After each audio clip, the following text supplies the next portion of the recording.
Lisons ensemble les premières pages de mon roman gothique surréaliste Judicaël. Première page du premier chapitre. Et si vous êtes sage, il y aura une suite.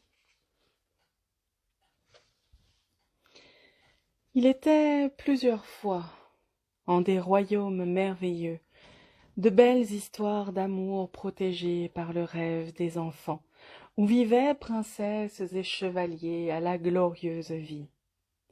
Dans l'un de ces royaumes où l'ombre et la lumière sont séparées comme l'ivrelle et du grain, était un lieu que l'on appelait communément la grande ville, car ses pavés s'étendaient à perte de vue sur de grandes allées. Bordée de luxueuses habitations, arpentées par des êtres célébrant sa grandeur, tout y était doré de soleil, vert d'abondance, pourpre d'élégance et bleu d'amour. Une fois adultes, les enfants demeuraient des enfants, insouciants, aussi capricieux qu'heureux, et leur sourire glacé de sucre illuminait tout le long de la rue principale qui allait du palais royal au temple des instances célestes.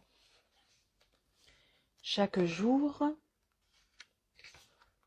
ceux qui avaient reçu le droit de rester en cette ville solaire paradaient dans le sens inverse, envoyant à tous des baisers depuis leurs mains tendues.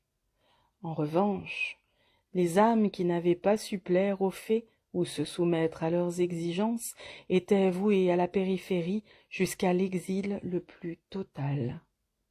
Si elles pliaient sous le fouet des heures lacérant tout espoir, ces fleurs d'ombre pouvaient se réjouir d'une vie au mieux insipide, mais les irréductibles étaient condamnés au chagrin démentiel.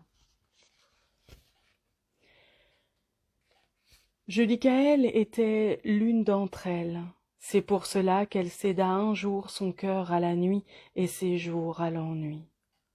Si sa naissance avait plu aux fées, son esprit d'aventure et son amour pour l'indépendance étaient tout simplement intolérables pour elle.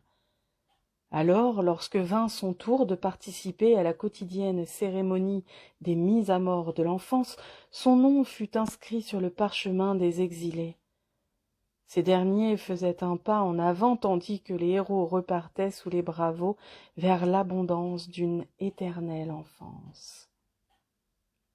Dévalorisée par destinée, grande prêtresse exécutante du bon vouloir des êtres célestes, les appelés montaient les marches lisses du temple, en haut desquelles ils recevaient une robe écarlate après avoir jeté leurs vêtements dans un feu allumé à cet effet.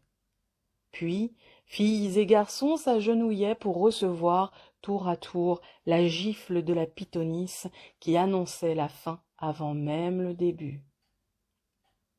La joue rosie et piquante, Judicaël avait ressenti la douleur plus au cœur qu'à la peau.